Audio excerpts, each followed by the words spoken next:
আমার এক শিক্ষক ছিলেন ঢাকা ইউনিভার্সিটির ইংলিশ ডিপার্টমেন্টের আব্দুল মোনেম খান। উনি ইংলিশ ডিপার্টমেন্টের হেড টিচার ছিলেন। তো উনি ক্লাসে আসলে প্রতিদিন ঘুরাইয়া ফুরে একটা কথা বলতেন যে আমি পৃথিবীর সব দেশে গেছি, আমি পৃথিবীর সব পড়েছি, আমি সব দেখেছি। এই পৃথিবীতে একটা জিনিস আছে, সেটা হচ্ছে কোরআন, আর কিছু এই পৃথিবীতে নাই। অবাক কাণ্ড! কত বড় মহাজ্ঞানী মানুষ। আর এখনকার সমাজের খবর হলো যত উচ্চশিক্ষিত তার অধিকাংশ কমিউনিস্ট, নাস্তিক। মানে অধিকাংশ নাস্তিক। এটা তো আমি জানতাম না। আমার কাছে যারা যোগাযোগ রাখে অনেক বড় শিক্ষিত মানুষেরা, সেটা আমার বলা ঠিক হবে না আমার, তো আমি জানি এবং আল্লাহ জানে। তারা বলে যে হুজুর আমি ভয়ঙ্কর অবস্থা, সবই নাস্তিক, দুই একটা আস্তিক আছে, সবই নাস্তিক। এটা আমাদের শিক্ষা ব্যবস্থার ত্রুটি, এবং আমরা এগুলোর থেকে সতর্ক হই না। গার্ডিয়ানরা জানি না যে আমার ছেলে কোথায় পাঠাইছি, কি পড়তে দিয়েছি। জমি বিক্রি করে, ভিটামাটি বিক্রি করে ছেলেকে লেখানো পড়ানো শিখাচ্ছি, কিন্তু কী যে শিখাচ্ছি সেটা আমি জানি না। আমার ছেলে কী শিখছে আমি জানি না।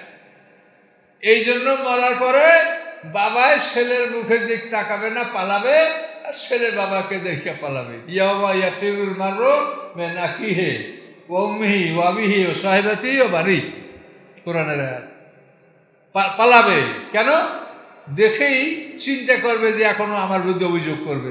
ছেলে বলবে বাবা আমার আপনি কি পড়াইছেন, আমাকে আপনি দিন শিখাইলেন না কেন? আপনার উপরে তো আমি যখন নাবালেগ ছিলাম আপনার উপরে খরচ ছিল সন্তানকে দিন শিখান, বাবা আপনি আমাকে শিখাইলেন না কেন? বাবা আপনি আমাকে এত খরচ করি এত শিখাইলেন, কিন্তু আমাকে তো দিন শিখান না, বাবা আপনি কেন করলেন? তখন বাবা নিজের বোঝা বইবে না, এই চিন্তা করবে, আরও দুঃখের উপরে দুঃখ তার হবে।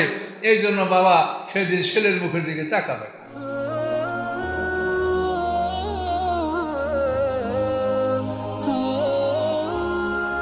আউযু বিল্লাহি মিনাশ শাইতানির রাজিম। বিসমিল্লাহির রহমানির রহিম। সম্মানিত সুধীমণ্ডলী, আসসালামু আলাইকুম রহমতুল্লাহ। আমরা সূরা মরিয়ম থেকে আলোচনা করছি। এখন আমাদের ৭৬ নম্বর আয়াত থেকে আমরা আলোচনা করবো ইনশাআল্লাহ। তো জুমার নামাজে আমরা ৭১ নম্বর আয়াত আলোচনা করছিলাম। তো এই আয়াতটা মানে আমার অন্তরে খালি ভেসে বেড়াচ্ছে, আপনাদের অন্তরে এটা ভেসে বেড়াক আমি কামনা করি। আয়াতটা হলো ওয়া মিনকুম ইল্লা ওয়ারিদুহা কানা আলা রাব্বিকা হাতমান মাকজিয়া সুম্মা নুনাজ্জিল লাযিনা তাকাউ ওয়া নাযরুজ জালিমিনা ফিহা জিসিয়া। যে তোমরা সকলেই সেখানে ঢুকবে, কেউ বাকি থাকবে না, এটা আল্লাহর উপরে চূড়ান্ত সিদ্ধান্ত। এরপরে ওখান থেকে মুত্তাকিনদেরকে বের করা হবে, জালেমদেরকে রেখে দেওয়া হবে। তো এটা আপনারা ভালো করে স্মরণ রাখেন যে মানুষ হাসরের ময়দানে বিচারের সময় যখন আল্লাহর সম্মুখে আমরা যাব, তখন আমলনামাটা খুলে আল্লাহর হাতে আমাদেরকে পৌঁছে দিতে হবে এবং আমলনামা স্থাপন করা হবে। ফেরেশতা বলবে হাজা মা লাদাইয়া আতীত, এইটা সব কিছু প্রস্তুত নেন। এরপরে আমলনামার উপরে আমাদের জেরা করা হবে, আল্লাহ জেরা করবেন। এরপরে ওজন করা হবে, ওজন করে আমলনামা আকাশে উড়িয়ে দেওয়া হবে। উড়িয়ে দেওয়ার পরে আমলনামা উড়ে উড়ে মানুষের দুই হাতে পড়বে। যারা জান্নাতি তাদের আমলনামাটা, অর্থাৎ যারা পাশ করবে তারা ডান হাতে পাবে, যারা ফেল করবে তাদের বক্ষস্থলকে হাত, এখান থেকে বুক ফাইরা পিছনের দিকে হাত নিয়ে সেখানে পিছনে আমলনামা দেওয়া হবে। তো এই আমলনামা সহই জান্নাতে যারা যাবে তারাও এটার সাথে থাকবে, জাহান্নামে যারা যাবে তারাও এইটার সাথে নিয়েই যাবে, এটা কেউ ফেলতে পারবে না।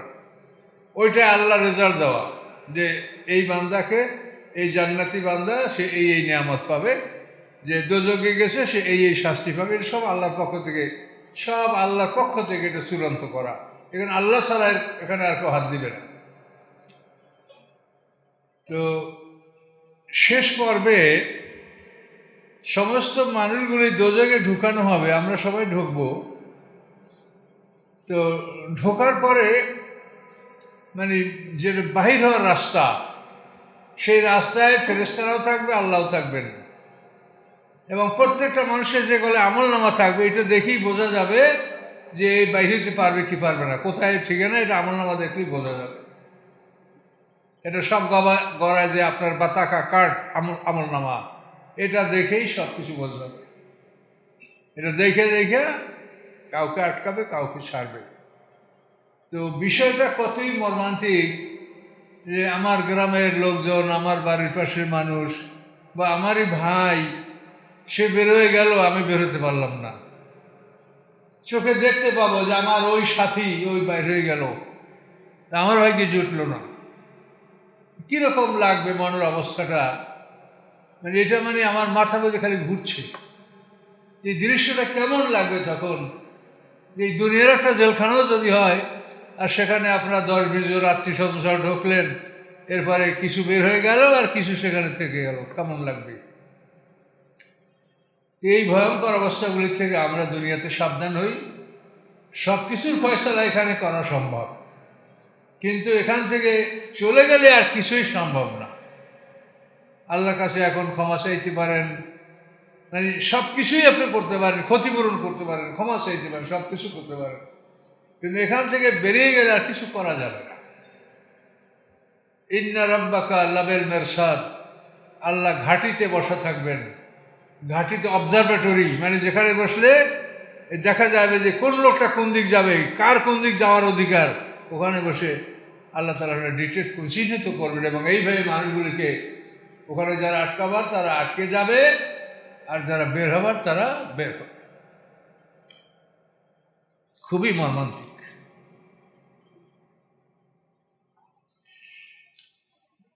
আল্লাহ বলেন, আউযু বিল্লাহি মিনাশ শাইতানির রাজিম, ওয়া ইয়াজিদুল্লাহুল্লাযীনা ইহতাদাউ হুদা, যারা ভালো পথে আছে, সিরাতাল মুস্তাকিমে আছে, তাদের হেদায়েত আল্লাহ আরো বাড়িয়ে দিবেন।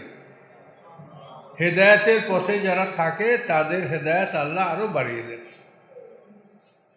আর বাকিয়াতুস সালিহাতু খায়রুন ইনদা রাব্বিকা সাওয়াবান ওয়া খায়রুম মারাদ্দা, অবশিষ্ট সৎকর্ম উত্তম তোমার রবের কাছে, সওয়াবের দিক থেকেও এবং পরিণামের দিক থেকেও, পুরস্কারের দিক থেকেও। অবশিষ্ট সৎকর্ম অর্থাৎ আল্লাহ যাকে যা দিতে বলছেন তাকে সঠিকভাবে দিয়ে দেন, তারপর আপনার যা থাকে।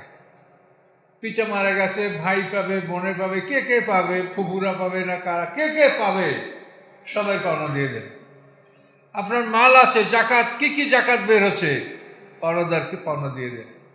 দেওয়ার পরে যেটা অবশিষ্ট থাকবে, এইটার উপরে আল্লাহ সন্তুষ্ট, এইটার জন্য আপনি বিনিময় পাবেন, পুরস্কার পাবেন।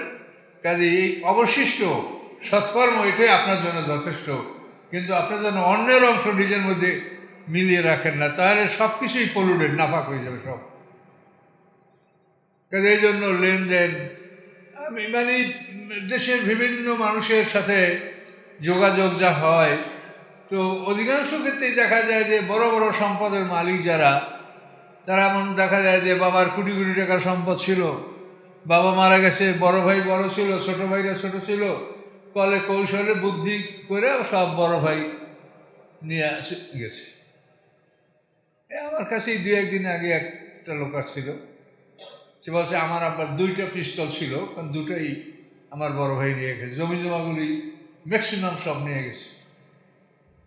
সে বলছে যে অন্তত আমাদের মাসে 12 লক্ষ টাকা ভাড়া পাই আমরা, কিন্তু সব আমার বড় ভাই কবজা করে নিয়ে গেছে। এই লোকটা তো সবাই বলে, লোকটা দেখছো কি বুদ্ধি। আর আমার তো মনে হয় যে এই একটা লোকের দিকে কোনো ইমানদার তাকাইতেও যাবে না, ওর মুখের দিকে তাকাবো না। এত বড় জালের নিজের পিঠে এত বড় পাপের বোঝা তুলেছে, ও এই বোঝাগুলি নিয়ে হাসরের ময়দানে উঠবে, তখন সে লজ্জিত হবে যে আমি আমার ভাই বোন আত্মীয় স্বজন এদেরকে আমি কেন ঠকিয়েছি। কাজে এই দৃষ্টান্ত, আমরা মানুষ, আমাদের মধ্যেও ভুল থাকতে পারে, সতর্ক হন, সাবধান হন। লেনদেনের ব্যাপারে যথেষ্ট সতর্ক হতে হবে। বাকিয়াতুস সালিহাত, সবাইকে দেয়া থাকার পরে যা থাকবে অবশিষ্ট, এইটা আপনি খেয়ে শান্তি পাবেন, বরকত পাবেন, সব কিছু পাবেন। আর যদি আপনার মধ্যে পরের হক থাকে, কখনোই আপনি দুনিয়াও শান্তি পাবেন না, আর পরকালে তো কঠিন বিচারের সম্মুখীন হতেই হবে। কাজে এই জন্য আল্লাহর কথাগুলা এত সংক্ষেপে আল্লাহ সুন্দর কথা বলতে পারেন, পৃথিবীর কেউ এটা বলতে আর পারে না। তা আল্লাহ বলছেন বাকিয়াতুস সলিহাত খায়রুন, যে অবশিষ্ট সৎকর্ম অর্থাৎ আল্লাহর হুকুম মতো দেয়া হওয়ার পরে যা তোমার থাকবে এইটা উত্তম। সবের দিক থেকে, পরিণামের দিক থেকে এইটা উত্তম। কাজেই তুমি অতিরিক্ত কিছু তোমার মধ্যে রেখো না, কমিয়ে ফেলো, সব ঝেড়ে দাও। মরার সময় সবই ফেলে যেতে হবে। কাজে এখন থেকে তুমি রেডি হও, তৈয়ার হও, পবিত্র হও।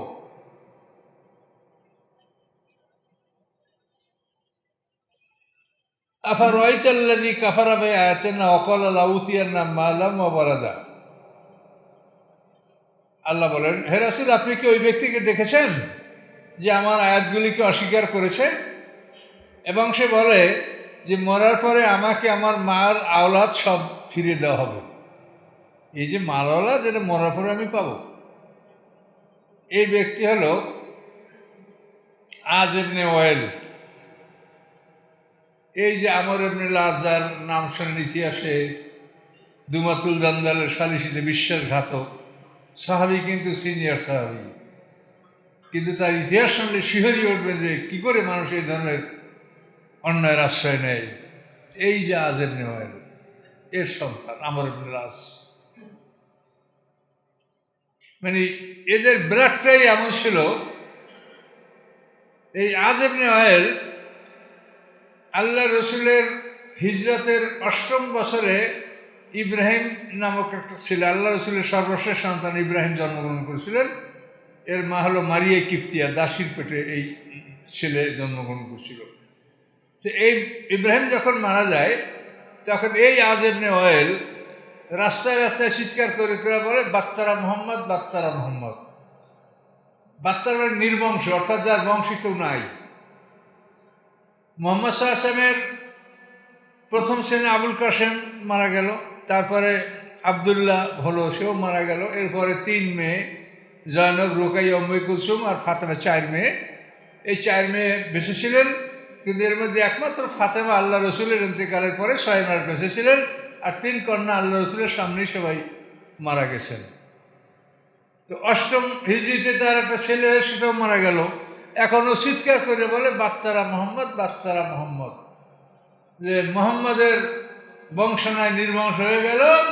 কাজে যার বংশ নাই তার দিন ধর্ম কর্ম কে দেখবে? ও মরে গেলে তো শেষ হয়ে যাবে।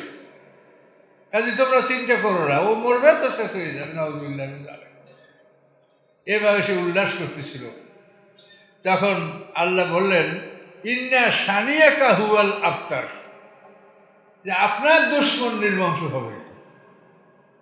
এই যে বাত্তারা মোহাম্মদ বলছিল আজ ইবনে ওয়াইল, এই শব্দটাই যেমন আবুল হাব বলছিল তাব্বান লাকা, আর আল্লাহ বলছেন তাব্বাত ইয়াদা আবি লাহাব। আর এই লোকটা বলছিল বাত্তারা মোহাম্মদ, আর আল্লাহ তাআলা তার জবাব দিলেন ইন্না শানিয়াকা হুয়াল আবতার, আপনার দুশমন নির্বংশ হবে। আর যদিও কেউ বংশে থাকে তো সুনামের সহিত থাকবে না। এই কথাটা আল্লাহ তাআলা তার রাসূলকে জানিয়েছেন। সেই জন্যই দেখা যায় যে তার বংশ থেকে একটা লোক সিনিয়র মুসলমান আমর ইবনে লাস, কিন্তু তার কর্ম যদি শোনেন তাহলে মনে করেন যে এটা পৃথিবীতে এ লোক না আসাই ভালো ছিল মনে হয়, এত জঘন্য ভূমিকা সে পালন করছে। ইমাম হুসাইন শহীদের ব্যাপারে, তারপর আহলে বাইতের উপরে যে জুলুম অত্যাচারগুলি, যে মিথ্যাচার করে হযরত আলী রাদিয়াল্লাহু তাআলার সাথে এরা যে আচরণগুলি করেছে, তা শুনে অবাক হয়ে যাবে যে এটা মানুষই করতে পারে কিনা। এই জন্য এই যে অভিশাপ, মুহাম্মদ সাল্লাল্লাহু আলাইহি ওয়াসাল্লাম মানুষের সন্তান মারা গেলে শত্রু হইলেও মানুষ অন্তত নীরব থাকে, বলে না যে আমার শত্রুর ছেলে মরছে ভালো, এটা কেউ বলে না। তার জন্য মানে কিছু না করলে অন্তত চুপ করে থাকে। আর এই লোক রাস্তায় রাস্তায় হাঁটে, একটা বাত্তারা মোহাম্মদ, বাত্তারা মোহাম্মদ। আল্লাহ বলছেন ইন্না শানিয়াকা হুয়াল আবতার। আর আল্লাহ বললেন যে আপনার সন্তান নাই, আপনার কে স্মরণ করবে, আপনার নাম কিভাবে থাকবে?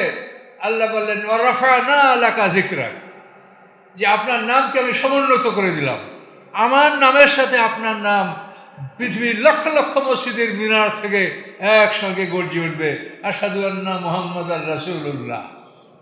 আল্লাহর নামের সাথে আপনার নাম উচ্চারিত হবে পৃথিবীর লক্ষ লক্ষ মসজিদের মিনার থেকে।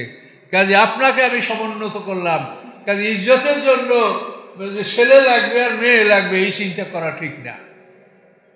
কথা বলতে পারছেন? ইজ্জত যদি দেন তা আল্লাহ তাআলা দিতে পারবে। এই আপনারা যেখানে বসা আছে, হাজী মোহাম্মদ তো ছেলে নাই, আর এই জন্য কি তার নামটা মুছে গেছে? সারা দুনিয়ার মানুষে হাজী মোহাম্মদ মহসিনকে ছেড়ে তার জন্য দোয়া করে। কাজে সন্তান যে দরকার হয়, সুসন্তান হলে ইব্রাহিম আলাইহিস সালামকে আল্লাহ তাআলা যেমন নিজের নবী তেমন তার ছেলেরাও ভালো ছিল। এরকম তো আর সকলের সৌভাগ্য হয় না। তো খুবই মর্মান্তিক এই আজেব নেওয়ালের কথা এখানে বলা হয়েছে যে ও বলে যে আমি মরার পরে আমার মাল আওলাদ আমাকে ফিরিয়ে দেওয়া হবে। এটার ঘটনাটা হলো কি যে খাব্বাব বিন আরাত একজন সাহাবী, ইনি ছিলেন কর্মকার। এই কর্মকারদের কাছে তো মানুষের বিভিন্ন কাজকর্ম থাকেই, ভাঙ্গা গড়া বিভিন্ন কাজ। যে খাব্বাব বিন আরাত এই আজেব নেওয়ালের কাছে টাকা পয়সা পাবে, এখনো চাইতে গেছে যে তোমার কাছে আমি টাকা পয়সা পাবো, আমি কর্মকার মানুষ, আমার এটা পরিশোধ করো। এখনো বলে যে তুমি যদি মোহাম্মদ সালামকে অস্বীকার না করো তোমার টাকা আমি দেব না। মদিনার ইহুদিরাও এই কথা বলতো। ইসলাম আসার পরে ইহুদিদের কাছে মুসলমানদের যে দেনা পাওনা ছিল ওরা দিত না। তোমাদের সাথে আমার যখন লেনদেন ছিল তখন তুমি অন্য ধর্মে ছিলে, এখন তুমি ধর্ম ত্যাগ করছো, তোমার সাথে আমার কোনো লেনদেন নাই। এই বলে ইহুদিরা মুসলমানদের অর্থ করি আত্মসাৎ করতো, তা মুসলমানদের পাওনা তারা পরিশোধ করতো। এই খাব্বাব বিন আরাত বলল যে তুমি যদি মুহাম্মদ সাল্লাল্লাহু আলাইহি ওয়াসাল্লামের দিন ত্যাগ না করো তা আমি তোমার পাওনা দিব না। তো বলছে যে তুমি মরো, মরি আবার জীবিত, আবার মরো, তাও আমি মুহাম্মদ সাল্লাল্লাহু আলাইহি ওয়াসাল্লামকে ত্যাগ করবো না। তখনও বলে যে আমি মরবো আবার জীবিত হবো? বলে হ্যাঁ তুমি হবে। জীবিত যদি হই তখন আল্লাহ তাআলা আমার মাল আওলাদ আমাকে ফিরিয়ে দেবে, আমি এখন দুনিয়াতে ধরি, মরার পরও আল্লাহ আমাকে দিবে, ওই সময় তোমাকে আমি দিয়ে দেবো না। কত বড় অসভ্য! সেই কথাটা বলে লা উতিয়ান্না মাল্লাম আলাদা। ও বলে যে আমাকে মাল আওলাদ দেওয়া হবে, তার দ্বারা আমি তোমার দেনা দিব। হ্যাঁ, সাহসটা কত দেখেন। এখন আল্লাহ তাআলা আরো বলেন আত্তালা আল গায়বা, সে কি গায়েবের খবর রাখে? এটা কি গায়েবের খবর রাখে নাকি যে বললো তার মাল আওলাদ ধন সম্পদ ফিরিয়ে দেওয়া হবে? আত্তালা আল গায়বা, আল্লাহ কি গায়েবের খবর রাখে? আমের টাকা যায় রহমানে হাদা, না রহমানের থেকে সে কোনো প্রতিশ্রুতি নিয়েছে যে রহমান ওকে মরার পরে মাল আওলাদ দিবে? কোনটা? ওকে নিজে গায়েবের ইলম রাখে, না রহমানের থেকে কোনো ওয়াদা নিয়েছে? আল্লাহ প্রশ্ন করছেন। আল্লাহ বলেন কাল্লা, কখনোই না। ও যা বলছে কখনোই না, কোনোদিন সত্য নয়। সানাক্তুবু মা ইয়াকুলু, আল্লাহ বলেন ও যা বলে তা আমি লিখে নিচ্ছি, আমি রেকর্ড করে আমি লিখে নিচ্ছি ও যা বলে। আর নামুদ্দালাহু মিন আযাবে মাদ্দা, আমি তাকে দীর্ঘ শাস্তি দেব, লম্বা কঠিন শাস্তি আমি ওকে দিব। আল্লাহ তাআলা কোরআন পাকে এই ঘটনা আল্লাহ তাআলা জানায় দিলেন। কত বড় ভয়ঙ্কর অবস্থা দেখেন। অনারিসুহু মা ইয়াকুলু, এবং ও যা বলে ওর সব কথার অরিস আমি, মানে ওর সব কথা আমি সংরক্ষণ করে রেখেছি, ওর সব কথাগুলি আমার কাছে সংরক্ষিত রয়েছে। ওই আতেনা ফারদা, এবং সে আমার কাছে একা আসবে।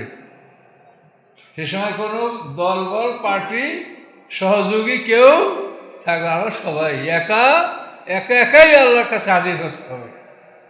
কাজে দুনিয়ায় তো আমরা কোনো সমস্যা হলেই আমরা দলবল নিয়ে এক জায়গায় যাই, মনোবল বা একটা মনের দিকে একটা দুর্বলতা কমে, কিন্তু আল্লাহ বলেন সেদিন সকলেই আমার কাছে একাকী আসবে। কিন্তু আপনার সাথে একটা জিনিস থাকবে, সেটা হলো আপনার আমলনামা। এই বাতাক আইডেন্টি কার্ড আপনার গলায় থাকবে। কাজে এই কার্ডটা ফিল আপ আছে কিনা দেখেন।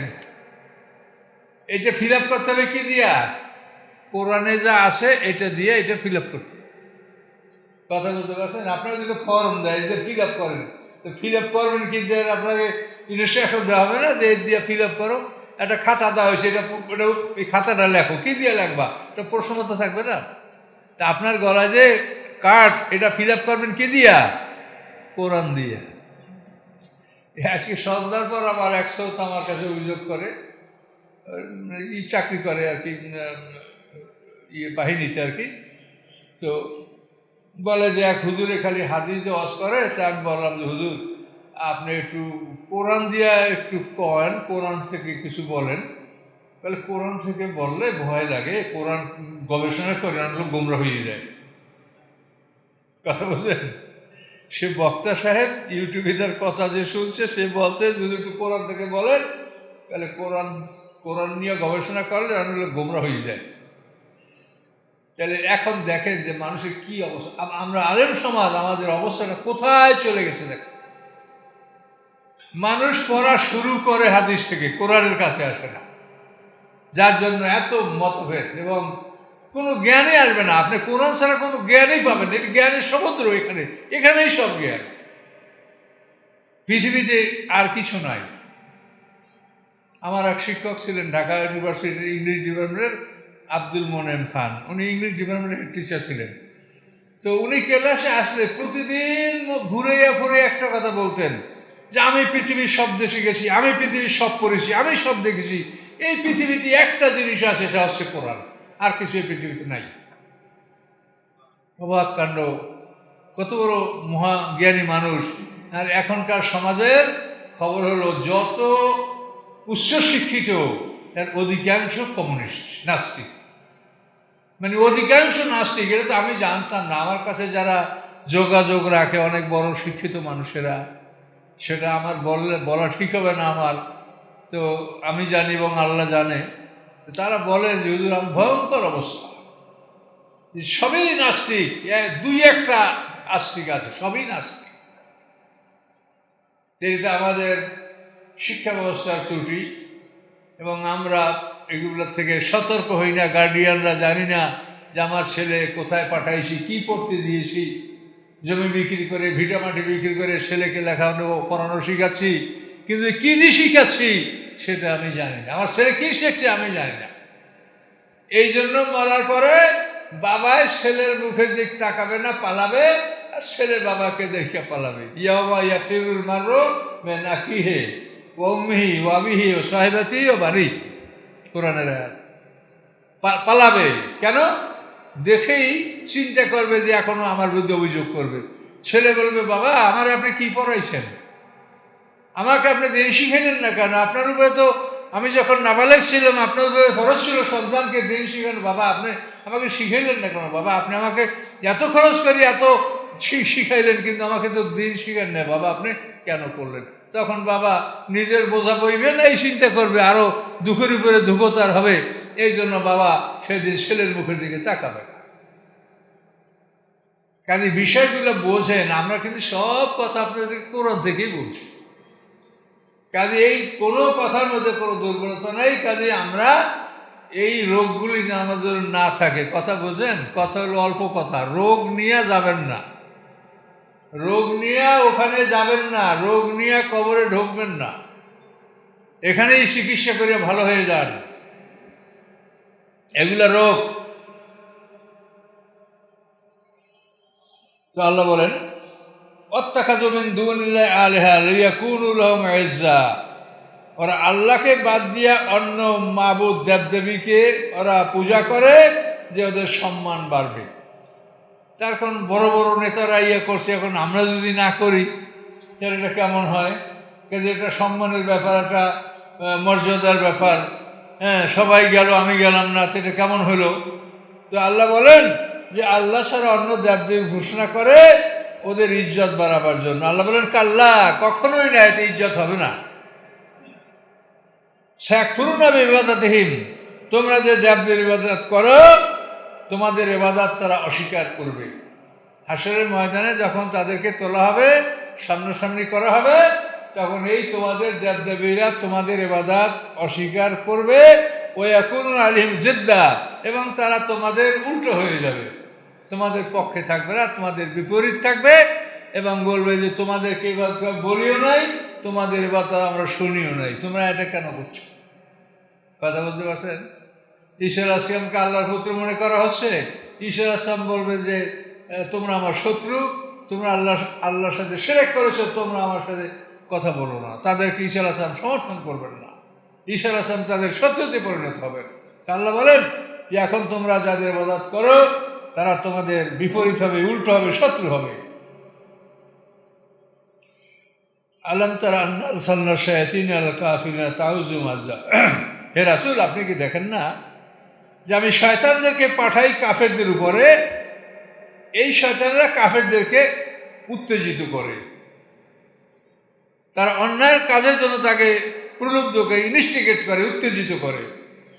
তো আল্লাহ বলেন আপনি কি দেখেন না আমি শয়তানদেরকে পাঠাই কাফেরদের উপরে তাদেরকে উত্তেজিত করার জন্য। শয়তানের মানে জিন এবং শয়তানের গ্রুপ আছে। সাধারণ জিন জাতি যারা, তারা ওই তাদের মধ্যে মোমেনও আছে, কাফেরও আছে। তারা স্বাভাবিকভাবে মরে, বাঁচে, বংশ বিস্তার হয়, সব কিছু আছে। আর শয়তান গ্রুপ যারা ইবলিশেরই বংশধর, ইবলিশ থেকেই যাদের জন্ম, এই গ্রুপটা এরা সাধারণ জিনের মতো এরা মরবে না। এরা সব মরবে ইসরাফিলের সিংহের ফুৎকারের সময়। এর আগে এরা কারো মৃত্যু হবে না। এই দলটা হলো শয়তানের দল। তো আল্লাহ শয়তান পাঠান, আল্লাহ তো ফেরেশতাও পাঠান আল্লাহ, শয়তানও পাঠান আল্লাহ। এখন যে যেটা যোগ্য তাকে আল্লাহ সেটা পাঠাবে। আল্লাহ তাআলা শয়তান পাঠায়, ফেরেশতাকে পাঠায়, তাও তো আল্লাহ পাঠায়। তো এখন শয়তান যেখানে পাঠানো দরকার সেখানে শয়তান পাঠায়, আর যেখানে ফেরেশতা পাঠাবার দরকার সেখানে ফেরেশতা পাঠায়। কাজে এই জন্য আল্লাহই সব কিছু করেন। ভালো কাজও আল্লাহ করেন, মন্দ কাজও আল্লাহ করেন। এটা যেন মনে করা হয় না যে মন্দ কাজগুলির মধ্যে আরেকজনে করে, না, এটাও আল্লাহ করে। কখন করে? এটা মানুষের ইচ্ছা। মানুষের ইচ্ছার 3টে স্তর যখন পার হয় তখন আল্লাহ তাআলা মানুষকে অন্যায় করার জন্য সুযোগ দান করে, তার আগে না। এই 3টে স্তর হলো খাতের, হাজেস, হাম। আর 4র্থ স্তর হলো আজম। খাতের হলো আপনি একটা অন্যায় করার কথাটা মনে ভাবলে যে এটা অন্যায় করবো আমি, কিন্তু এই চিন্তাটা মনে স্থায়ী হয় নাই, এই মনে আসছে আর পার হয়ে গেছে। চোখে একটা কিছু দেখেছেন, দেখে মন খারাপ হয়েছে, কিন্তু এটা স্থায়ী হয় নাই, এটা স্থায়ী হয় নাই, মুহূর্তের মধ্যে এটা সরে গেছে। এটার নাম খাতের। এরকম কোনো খারাপ কাজের ইচ্ছা মনে যদি আসে এবং মুহূর্তের মধ্যে আবার মন থেকে বিলুপ্ত হয়ে যায়, এটার জন্য আল্লাহ আপনার আমল নামায় পাপ লিখবে না। আর হাদেস হলো যে খারাপ চিন্তাটা আপনার মনে দীর্ঘস্থায়ী হয়েছে, এই দীর্ঘস্থায়ী হওয়ার পরে তারপর আবার এটা হারিয়ে গেছে মন থেকে, তো এক্ষেত্রেও আপনাকে আল্লাহ তাআলা শাস্তি দেবেন না। 3 নম্বর হলো হাম, মানে এই খারাপ চিন্তাটা মনের মধ্যে দীর্ঘস্থায়ী হয়েছে, এরপর এটার জন্য আপনার মনে পরিকল্পনা হয়েছে যে এটা যদি আমি করি তো কিভাবে করব। যেমন ওই ইউসুফ আলাইহিস সালামের ইতিহাস থেকেই দেখেন যে জুলাইখা যখন একটা অন্যায় পরিকল্পনা করলো, তো কিভাবে করা হবে এই জন্য সে যে একটা পরিবেশ সৃষ্টি করলো, দরজা বন্ধ করলো, ঘর আটকালো, এটার নাম হলো পরিকল্পনা, হাম। এটাকে হাম বলা।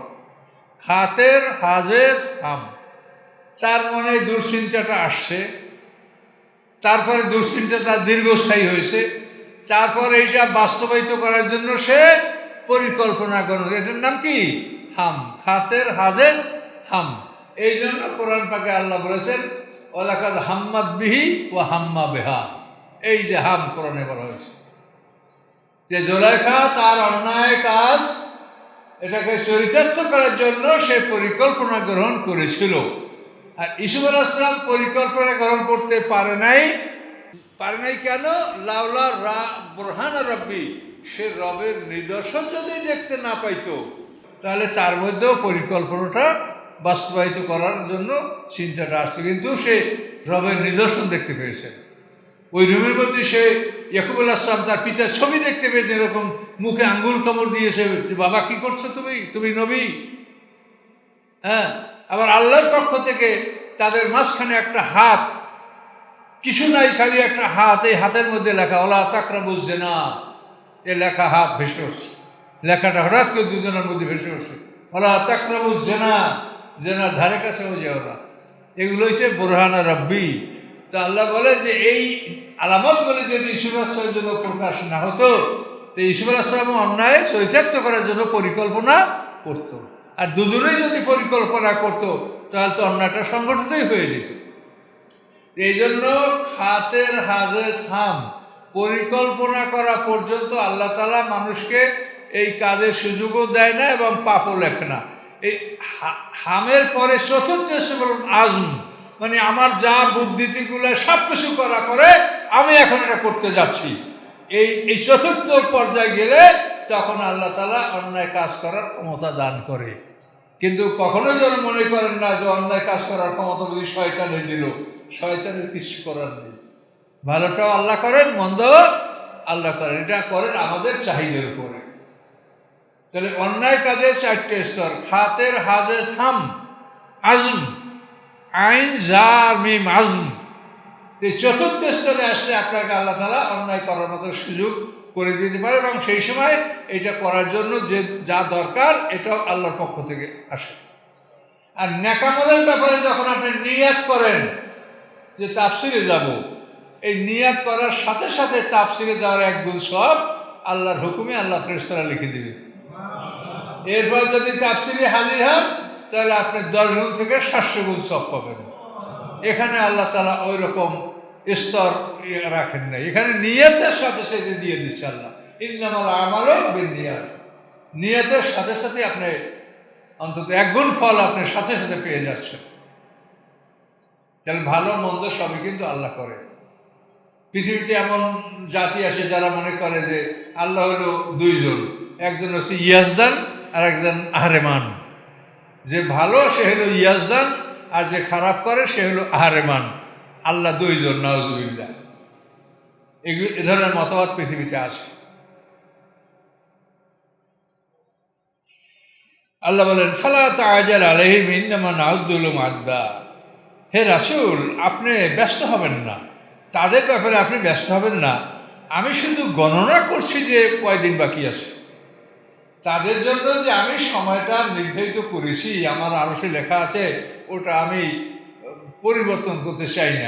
ওটা ওভাবে থাকুক, আপনি একটু ধৈর্য ধারণ করেন। আমি শুধু গুনছি যে সময়টা কয়দিন বাকি আছে। কথা বলতে পারছেন? এই সময় আসলেই ওদের কোরবানি হবে। তো এই মক্কাবাসীদের প্রথম কোরবানি হলো বদরে।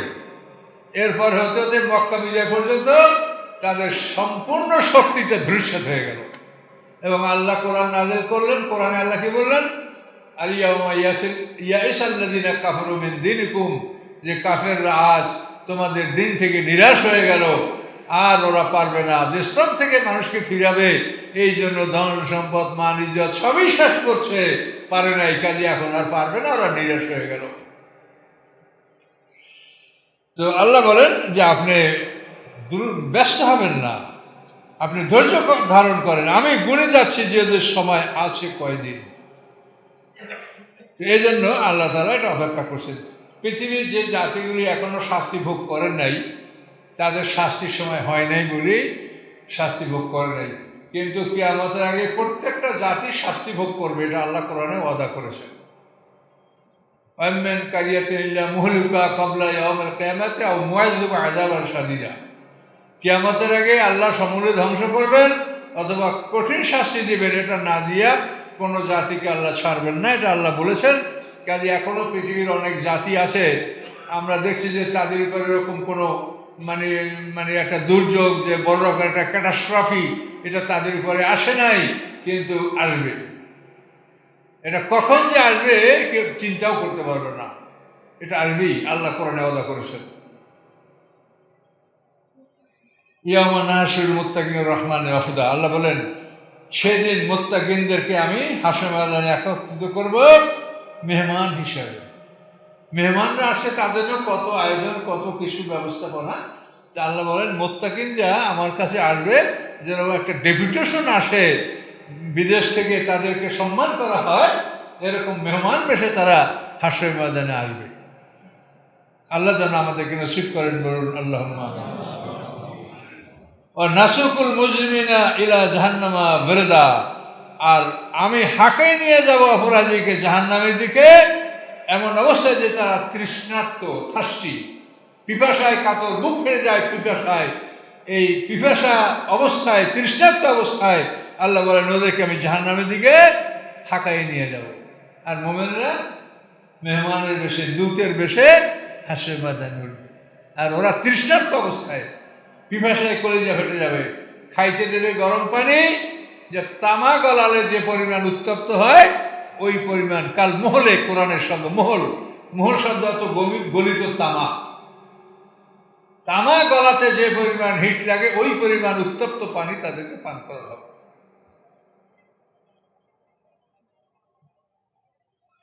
লা ইয়ামলিকুনা শাফাআতা ইল্লা মান ইত্তাখযা ইনদার রহমানি আহাদা।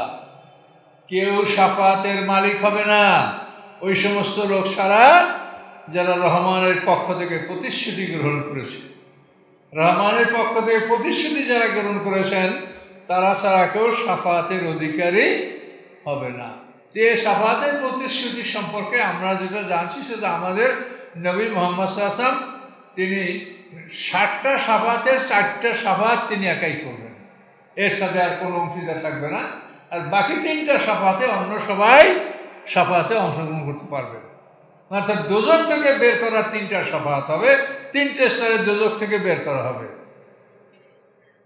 এক শ্রেণীর আলেম আছে দেখেন, তারা বলে দোজকে একবার ঢুকলে আর বাইর হবে না, দোজকে একবার ঢুকলে আর বাইর হবে না। কথা বলতে পারছেন? এটা আপনাকে খুব পরিচিত বক্তা সাহেবরা আছেন, এরকম কিছু লোকে বলেন। কিন্তু আমি তাদের এটাই জবাব দিয়েছি যে একটা লোক চুরি করিয়া দোজকে ঢুকছে, আর একটা লোক চুরি এবং ডাকাতি 2টা করিয়া দোজকে ঢুকছে, আর একটা লোক চুরি, ডাকাতি, জেনা 3টা অপরাধ করিয়া দোজকে ঢুকছে, আর একটা লোক চুরি, ডাকাতি, জেনা, খুন এই 4টা অপরাধ করিয়া ঢুকছে।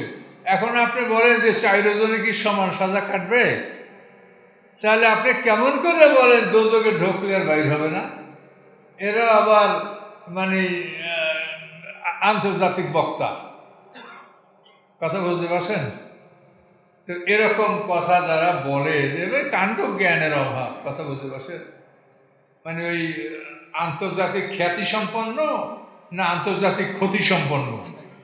তারা হচ্ছে আন্তর্জাতিক ক্ষতি সম্পন্ন বক্তা। দোজকে ঢুকলে আর বাইর হবে না, এটা কিরকম কথা হলো? তাহলে আল্লাহ কি জালেম? আল্লাহ বলছে আমার নামে জল্লামিল্লে আবিদ, আমি আর বান্দার উপরে বিন্দু মাত্র জুলুম করবো না। তাহলে একটা লোক খালি চুরি করে ঢুকলো, আর একটা লোক চুরি, ডাকাতি, জেনা, খুন করে ঢুকলো, 2টা লোক সমানে দোজকে থাকবে? নাউজুবিল্লাহ। তারপর এগুলি আরো আপনাদের জ্ঞানের বিষয়। দোজকটা, এটার জ্বালানিটাই পৃথিবী থেকে সরবরাহ করা হয়, আর জান্নাতের নেয়ামতের স্বর্ণ এগুলো পৃথিবী থেকে সরবরাহ করা হচ্ছে। এখান থেকে আপনি এই যে বসছেন, এটা জান্নাতের রসদ সরবরাহ করছেন। ফেরেশতারা লিখে লিখে সব জমা করছে, সকালে জমা হয়ে যাবে আপনার জান্নাতে। বুঝতে পারছেন? এই বৈঠকের জন্য সকালে জান্নাতে আপনার অনেক নেয়ামত তৈরি হয়ে যাবে। এটা আল্লাহই জানে যে কী কী নেয়ামত তৈরি হবে, এটা পৃথিবীর থেকে পাঠাতে হয় সব। আবার দোজক যারা জ্বালাবে, ওই যে কানে আওয়াজ আসতেছে, এই ধরনের আমল, বদামল, যেটা শরিয়াত বিরোধী আমল, এইটা যারা পাঠাচ্ছে তাদের জন্য তাদের নামে নেম প্লেট করা দোজকের কোঠা আছে, ওইখানে তার জন্য শাস্তি তৈরি হচ্ছে। কাজে দোজকের জ্বালানি প্রত্যেকটা মানুষ তার নিজের দোজকে নিজে ফুয়েল সাপ্লাই করছে। কি কথা বুঝেন? প্রত্যেকটা লোকের নামে একটা একটা প্রকোষ্ঠ, একটা কলম, আমাদ, যেটা বলেছে আমাদের মোহাম্মদ দাদা বলে যে আমাদ মানে কি? আমাদ মানে স্তম্ভ, মানে দোজকের মানে এত গভীর। তাফসীরে বলা যে 70 খরিফ, 700 বছরে 1 খরিফ আরবি শব্দ। এর ওই উপর থেকে যদি একটা পাথর ছোড়া হয়, যে দোজকের তলদেশে পড়তে 70 খরিফ সময় লাগবে। 700 বছরে 1 খরিফ, এই 70 খরিফ। তাহলে এই টাওয়ারগুলা কত বড় দোজকের! এইখানে জ্বালানি এখান থেকে মানুষ পাঠাচ্ছে, আল্লাহ তাআলা নিজে ওখানে জ্বালানি দিবে না। প্রত্যেকটা মানুষ যে যে পরিমাণ জ্বালানি পাঠাচ্ছে, ওইখানে ঢুইকা ওই জ্বালানিতে জ্বইলা পুইরা যখন ওর জ্বালানি শেষ হয়ে যাবে, আর দোজকটা অটো স্টপ, আর জ্বলবে না। এই হলো সৃষ্টি। কিন্তু না বুঝে শুনে কথা বললে কিছু হবে। আর জান্নাতের নিয়ামত আপনি যা পাঠালেন, আল্লাহ বলছে আমার পক্ষ থেকে আমি বাড়াই দেব। এই জন্য ওই নিয়ামতের কোনো শেষ হবে না, অফুরন্ত নিয়ামত আমরা লাভ করবো। কোরআন স্পষ্ট করেছেন, লাম্মা ইয়াশাউনা ফিহা ওয়ালাদাইনা মাজিদ। বান্দা যে চাবে আমি সব দিব, আর আমার পক্ষ থেকে আমি অতিরিক্ত দেব। এটা জান্নাতের জন্য আল্লাহ বলছেন।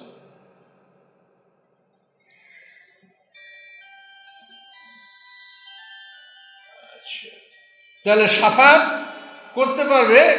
তো সাফাতের 7টা স্টেজ আমি জুমার সময় বলছি, ওই 7টার শেষের 3টায় সবাই আলেম, ওলামা, নেককার, হাফেজ, নাবালেগ বাচ্চা এরা সাফাতের অনুমতি পাবে। অকল ইত্তেখাদুর রহমান আলাদা, ওরা বলে রহমান সন্তান গ্রহণ করেছে। ইহুদি এবং খ্রিস্টান দুটো জাতিই বলে রহমান সন্তান গ্রহণ করেছে। আল্লাহ বলেন, লাকাদ জেতুম শাইয়ান ইদ্দা, তোমরা ভয়ঙ্কর কাজ করেছো, তোমরা ভয়ঙ্কর উক্তি করেছো। তাকাদুস সামাওয়াতু ইয়াতাফাত্তারনা, মনে হচ্ছে যেন এই আকাশ ক্রোধে ফেটে যাবে। মানে আল্লাহর বিরুদ্ধে যখন কিছু কথা হয়, তখন আল্লাহর বান্দা যারা তার রাগ করবে না? যে আকাশ পৃথিবী তো এরা সব আল্লাহর বান্দা। আকাশ পৃথিবী, পাহাড়, পর্বত, নদী, সমুদ্র এরা সব আল্লাহর বান্দা। কাজেই যখন পৃথিবীতে জুলুম অত্যাচার বেশি হয়, তখন এরা ক্ষিপ্ত হয়ে যায়। বায়ু ক্ষিপ্ত হয়, তখন ঝঞ্ঝা বায়ু প্রবাহিত হয়, তারপরে বর্ষা ক্ষিপ্ত হয়, নদী ক্ষিপ্ত হয়, আকাশ ক্ষিপ্ত হয়। এরা কিন্তু রাগ করে, তখন পৃথিবীতে বিপর্যয় সৃষ্টি হয়। কি কথা বুঝতে পারছেন? এরা হলো আল্লাহর গোলাম এবং খাঁটি গোলাম, পাপ করে না। কাজে আল্লাহর বুদ্ধি কিছু হলেই এরা ক্ষিপ্ত হয়, পরিবেশ ক্ষিপ্ত হয়, পরিবেশ রাগান্বিত হয়। খুবই ভয়ঙ্কর কথা, এগুলো বুঝতে হবে। এই জন্য আল্লাহ বলেন, তাকাদুস সামাওয়াতু ইয়াতাফাত্তারনা মিনহু, মনে হচ্ছে যেন আকাশ ফেটে যাবে, এত বড় ভয়ঙ্কর কথা। তানশাক্কুল আরদু, পৃথিবী বিদীর্ণ হয়ে যাবে। তাখিরুল জিবালু হাদ্দা, পাহাড়গুলি চূর্ণ বিচূর্ণে পড়ে যাবে। এরকম ভয়ঙ্কর কথা তারা বলেছে। কি সেই ভয়ঙ্কর কথাটা? আন দাওয়াউলির রহমানে ওয়ালাদা, রহমানের জন্য তারা সন্তান দাবি করেছে, যে রহমানের সন্তান আছে। নাউজুবিল্লাহ। আমায়াম্বাগিল রহমান আইয়াত তাকে যা ওয়ালাদা, রহমানের পক্ষে শোভনীয় নয় যে তিনি সন্তান গ্রহণ করবেন। লাম ইয়ালিদ ওয়া লাম ইউলাদ ওয়া লাম ইয়াকুল লাহু কুফুয়ান আহাদ, তার সমকক্ষ নাই, তার স্ত্রী নাই, তার সন্তান নাই।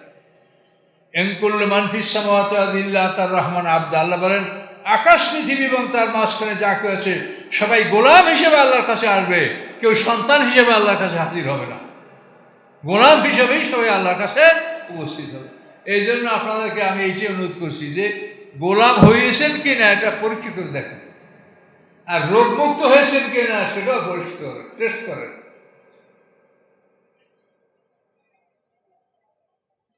লাকাদ আহসাহুম ওয়া আদ্দাহুম আদ্দা, আল্লাহ বলেন আল্লাহ সবাইকে ঘিরে রেখেছে এবং গুনে গুনে রেখেছে। মসজিদটা যদি বেষ্টনী দিয়ে আটকেই রাখা হয় এবং গুইনা গুইনা রাখা হয় যে মুসল্লি কয়জন, তাহলে এটা একটা সঠিক পরিসংখ্যান। তো আল্লাহ বলছে যে আমি ওদেরকে ঘিরে রেখেছি এবং গুনে গুনে রেখেছি। কি ওদের কথা, কেমন কথা? ওদেরকে আমি পরিবেষ্টিত করে রেখেছি এবং গুনে গুনে রেখেছি। তোমরা কয়জন আছো ওখানে?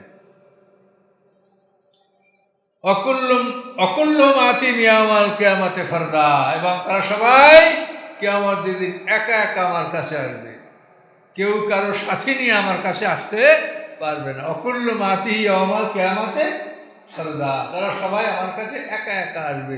এখন তাফসীর লাগে, এত সোজা কথা তা আমরা শুনলেই বুঝতে পারছি। ইন্নাল্লাযীনা আমানু ওয়া আমিলুস সালিহাত সায়াজআলুর রহমানু বুদ্দা, আল্লাহ বলেন নিশ্চয়ই যারা ঈমান আনে, যারা বিশ্বাস স্থাপন করে, যারা ভালো কাজ করে, রহমান তাদের জন্য মানুষের অন্তরে ভালোবাসা পয়দা করে দেন। ঠিক কিনা বলেন? একজন মোমেন বান্দাকে আপনারা কত অন্তর ভালোবাসেন, কি ঠিক কিনা? আত্মীয় না, স্বজন না, ঈমানের খাতিরে আপনারা একে অপরকে ভালোবাসেন কিনা বলেন? আল্লাহ বলে যে যারা ঈমানদার তাদের উদ্দেশ্যে আল্লাহ তাআলা মানুষের অন্তরে ভালোবাসা পয়দা করে দেন।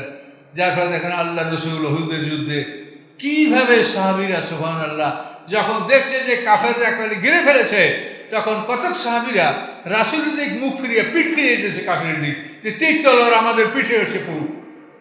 এইভাবে উহুদের যুদ্ধে আল্লাহ রাসূল যখন কাফেরের বেষ্টনীতে পড়ে গিয়েছিলেন, তখন এইরকম বেশ কয়েকজন সাহাবী তাদের বক্ষ রাসূলের দিকে ছিল, পিঠ ছিল শত্রুর দিকে, তীর তলোয়ার আঘাত সব পিঠে লাগতে লাগতে এভাবে আস্তে আস্তে শহীদ হয়ে হয়ে তারা মাটিতে পড়ে গেছে। এই যে ভালোবাসা, আল্লাহ বলেন যে ঈমান এবং আমলের সাথে যাদের থাকবে তাদের জন্য আল্লাহ তাআলা মানুষের অন্তরে ভালোবাসা পয়দা করে দিবেন, মানুষেরা আন্তরিকভাবে তাদেরকে ভালোবাসে। আইন্নামা ইয়াসসারনাহু বিলিসানিকা, আল্লাহ বলেন নিশ্চয়ই আমি আপনার জিহ্বার উপরে, আপনার ভাষায় এই কোরআনকে আমি সহজ করে দিয়েছি। মুহাম্মদ সাল্লাল্লাহু আলাইহি ওয়াসাল্লামের মাতৃভাষায় কোরআন নাযিল হয়েছে সহজ। কেন? লিতুবাশশিরা বিল মুত্তাকিন, ফলে আপনি মুত্তাকিনদেরকে এই কোরআনের সাহায্যে আপনি সুসংবাদ দিতে পারবেন। ওয়া তুনজিরা বিহি কওমান লুদ্দা, এবং এই কোরআনের মাধ্যমে একটা ঝগড়ালু জাতিকে আপনি সতর্ক করতে পারবেন। ওরা ঝগড়ালু, নিজেরা আপরে ঝগড়া করে, কোনোভাবেই ওরা সত্য মানে না, ওরা বিতর্ক করে, সবসময় তর্কে বিতর্কে লিপ্ত থাকে। এমন এমন প্রশ্ন করবে যা শুনলে আপনি অবাক হয়ে যাবেন, অদ্ভুত প্রশ্ন। কওমান লুদ্দা, যারা ঝগড়া বিবাদে সবসময় লিপ্ত থাকে তাদেরকে কওমান লুদ্দা বলা হয়। ওয়াকামা হালাকনা কাবলাম মিন কারন, আল্লাহ বলেন তাদের আগে আমি কত জাতিকে ধ্বংস করেছি। কারণ মানে শতাব্দী, এখানে জাতি। আমি তাদের আগে কত জাতিকে ধ্বংস করেছি। হাল তুইসু মিন আহাদিন, আপনি তাদের কারো কোনো আওয়াজ শুনতে পাচ্ছেন? তাদের কোনো পদধ্বনি, ক্ষীণ আওয়াজ শুনতে পাচ্ছেন? তাদেরকে আমি পৃথিবীতে এখান থেকে সরিয়ে নিয়ে আমি তাদেরকে অনেক দূরে ইল্লিন এবং সিজিনে সংরক্ষিত করে রেখেছি। কত দূরে ইল্লিন আর সিজিন, এটা আমরা কিছুই বলতে পারি না। ইল্লিন সিজিন বলবো, আমরা নিজেরাই তো বলতে পারি না ঠিকানা কোথায়। এই পৃথিবীটা দৈনিক মানে ঘন্টায় 43,200 মাইল বেগে উড়ে বেড়াচ্ছে আমাদেরকে নিয়ে, তা আমাদের ঠিকানা কোথায়? এইটার মধ্যে এই বলতেছি ঠিকানা, কিন্তু আসল কোন জায়গায় আছি, পৃথিবীর কোন রেখায় কোনখানে, তা তো বলতে পারছি না। কাজেই কোথায় কাকে আল্লাহ রাখছে, আল্লাহ বলেন তাদের আপনার কোনো ক্ষীণ আওয়াজ, কোনো পদধ্বনি কিছু শুনতে পান? কিছুই শুনতে পাওয়া যাচ্ছে না। তারা সুরক্ষিত, সংরক্ষিত ইল্লিন এবং সিজিনে আসে, ইসরাফিলের সিংহার ফুৎকারে হাসরের ময়দানে উঠবে, ওইখানে বসে বিচার হবে, পাশ ফেলের ফলাফল দেওয়া হবে, এরপর দুইটা ঠিকানায় জান্নাত এবং জাহান্নামে ঢুকানো হবে, অনন্তকাল সেখানে থাকবে, সেখান থেকে আর কারো মরণ হবে না। মানুষ কিন্তু মোট দুই দল, মোমেন আর কাফের, এর বাইরে কোনো দল নাই। জান্নাত জাহান্নাম এছাড়া কোনো জায়গা নাই, ইল্লিন সিজিন এছাড়া কোনো জায়গা নাই। কাজে আপনারা যদি দুই দলের বেশি করেন, তো সেই দলের জায়গা আপনাকে বাইর করতে হবে। কোথায় থাকবে বলেন? যদি বলেন যে সেই বেশি দল আছে, তো তাদের জায়গা কোথায় সেটা বলেন। কাজে জায়গাও নাই আর দলও নাই, এই জন্য এগুলো বুঝা শুনা কথা বলেন। তো আলহামদুলিল্লাহ আমাদের সূরাটা শেষ হলো। তো এরপরে আমরা পরবর্তী সূরা আসবো। তো সবাই দোয়া করবেন। আসসালামু আলাইকুম রহমতুল্লাহ। আমরা একটু দোয়া করব, দোয়ার পরে তাফসীর আছে, কারো প্রথমে নেবেন। আস্তাগফিরুল্লাহ আল্লাযী লা ইলাহা ইল্লা হুয়াল হাইয়ুল কাইয়্যুম ওয়া আতুবু ইলাইহি লা হাওলা ওয়া লা কুওয়াতা ইল্লা বিল্লাহিল আলিয়্যিল আযীম। আল্লাহুম্মা সাল্লি আলা মুহাম্মাদ ওয়া আলা আলি মুহাম্মাদিন কামা সাল্লাইতা আলা ইব্রাহিম ওয়া আলা আলি ইব্রাহিম ইন্নাকা হামিদুম মাজিদ। আল্লাহুম্মা বারিক আলা মুহাম্মাদ ওয়া আলা আলি মুহাম্মাদিন কামা বারাকতা আলা ইব্রাহিম ওয়া আলা আলি ইব্রাহিম ইন্নাকা হামিদুম মাজিদ। আল্লাহুম্মা আমিন। ইয়া রাব্বাল আলামিন, আল্লাহ আমরা আপনার গোলাম। আল্লাহ এই যে বান্দারা আপনার দুয়ারে আমরা হাত তুলেছি, আল্লাহ আমরা আপনার গোলাম। আল্লাহ দয়া করে আপনার অতি দৃষ্টি দেন, আমরা আপনার গোলাম, কিন্তু আমরা আপনার কোনো কাজ করতে পারছি না। আল্লাহ আমরা তবু আপনার গোলাম, অন্য কারো গোলাম না। আল্লাহ আমাদের আপনার ছাড়া কোনো মাওলা নাই, মাবুদ নাই, আমরা আপনারই গোলাম। আপনি আমাদেরকে গোলাম হিসেবে কবুল করবেন। আল্লাহ আপনার দুয়ার থেকে আমরা কার দুয়ারে যাব? আল্লাহ আমরা আপনারই গোলাম। আল্লাহ আপনি আমাদেরকে গোলাম হিসেবে কবুল করেন। আমাদের ভুল ত্রুটি মার্জনা করে জান্নাতের পথ আমাদের জন্য সহজ করে দেন আল্লাহ। ইয়া রাব্বুল আলামিন, আপনি আমাদের দয়া করেন। আমরা আখিরি জামানের উম্মত, ফিতনা ফাসাদে ভরা এই পৃথিবী, আল্লাহ আপনার দয়া ছাড়া আমরা আপনার রাস্তায় চলতে পারছি না। আল্লাহ আপনি সিরাতাল মুস্তাকিমে চলার জন্য আমাদেরকে তৌফিক দিন। আপনি আমাদের দয়া করুন আল্লাহ। সুবহান রাব্বিকা রাব্বিল ইজ্জাতি আম্মা ইয়াসিফুন ওয়া সালামুন আলাল মুরসালিন ওয়ালহামদুলিল্লাহি রাব্বিল আলামিন। আসসালামু আলাইকুম।